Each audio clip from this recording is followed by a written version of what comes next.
Game time decisions. Ohio State will play its home opener against Youngstown State on Saturday at noon on the Big Ten Network. This is the first time in a decade that they've played an FCS opponent. Last playing one when they played Florida A&M in 2013, I believe, when they won 76-0. Nathan, this is where we talk about just something about the game that you want to see, something you want to see from Ohio State. It's about football. What is your game time decision for Ohio State's home opener? Yeah, it's tough because I think they're just going to keep it so vanilla.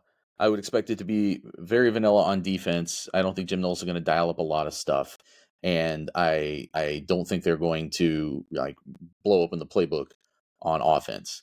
It's going to be more about just beat your guy and go from there.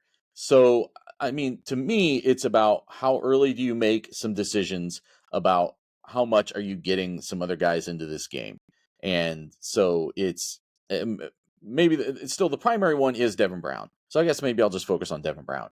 It's how, they wanted to, Randy said he wanted to play him as early as the third series against Indiana and then backed off of that the way the game played out. So does Devin Brown play the third series? I think Devin Brown maybe needs to play the third series of this game unless things go really haywire on those first two.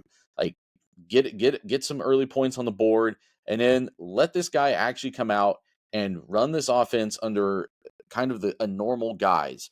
And I'm not saying that from the perspective of, because I know there's a portion of the fan base that really is almost campaigning for Devin Brown to come in and steal this job. I don't care who quarterbacks from week to week, really. But I think Ohio State needs to get a real in-game look at him. They only got to play him in 2 series against Indiana. The first one was all running plays, and his running play that would have converted the first down got blown up by something that wasn't his fault, and he just got robbed of an opportunity to play very much. So get him in, let him cook, let him put the ball in the air against the first string defense for Youngstown State, being whatever it is, and forget about the assessment, forget about the evaluation and the comparison to Common Core.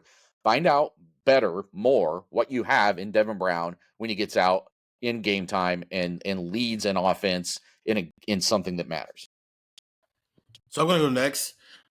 There should be holes as wide as the Grand Canyon in the run game. It's a talent disparity like no other. So the offensive line should be creating holes.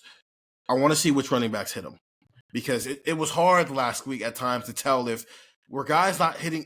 It's been the constant conversation sometimes with this group of running backs. Are guys not hitting holes or are the holes not there? And I think in a game like this where you don't even need to really do a rewatch, you can see it in real time whether or not a hole is there. Is Travion Henderson, is Mayan Williams, are they going to, especially those two, are they going to bounce it outside and go try to get the 80-yarder, or are they going to take the hole and take what's given and work their way up the field? I think we saw Chip Trayanum hit some holes against Indiana. I think it's one of the better things that Dallin Hayden did last year is his ability to just hit the hole. Sometimes Mayan Williams and Travion Henderson have struggled with that in the past. They're fully healthy. And this is a game that should provide holes that you can probably do a backflip through and have you can camp out in that hole for a little bit and chill out. I want to see running backs hit holes because that's going to tell me that there's actual development and improvement happening for two very talented guys that Ohio State's going to lean on heavily when they do get back to playing, top tier elite programs, especially in the second half of the schedule. Andrew, what is your game time decision? Yeah, I'm going to take a little column A, little column B here with you guys. I'm curious about the offensive line, but I'm curious about the rotation. I want to see how quick they kind of pull the plug on some of these starters, presuming and kind of assuming that the game is out of reach. Because I think with every other position on the roster, like quarterback, both guys are going to play. And then you might even dip down further into that depth chart. Running back, that's already a big rotation. Receiver, tight end, defensive line, there's going to be a rotation. You're going to need to play Tommy Eichenberg when the game is 24-0 and midway through the second quarter. I don't think so. You're going to keep some of those. Keep some of those DBs in the game. You're going to keep Denzel Burke in the game when it's 31-0. I don't think so. I think we all know that there's going to be some rotation here. But the offensive line is such a continuity position. It is such a chemistry position. It is such a communication position. We heard Fryer talking about this yesterday where, a lot of the issues that he thought, that that plagued Ohio State in week 1 were communication issues. So if there were a unit to keep on the field for the longest period of time, I think it's the offensive line. So how long is that period of time? Do you play them into the third quarter just because you want to make sure, hey, look, we want to see, how Josh Simmons handles kind of adversity and how he bounces back after this last week. We want him to play with Donovan Jackson at left guard and have those two guys, kind of learn off each other. Do you play Carson Hinsman the whole game because it's his second ever game? Like, do you play him a lot?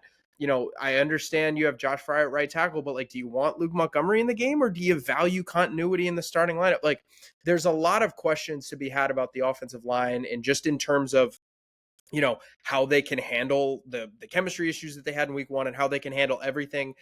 But I think that only happens with actual on-field play, especially on the offensive line. So I think this could be a situation where, yeah, you want to see some other guys in there, but I think that you might look up in the third quarter and you might want to see Luke Montgomery at right tackle, but you might see most of, if not all, the starters, even when the game is kind of well out of reach of Youngstown State, just because I think you're going to need to get these guys as much playing time together as you can. So those are our game time decisions. Sign up for the text 614-350-3315. We text out so much. 2-week free trial, and promise you will not regret signing up for the text. 2-week free trial, and then $3.99 after that.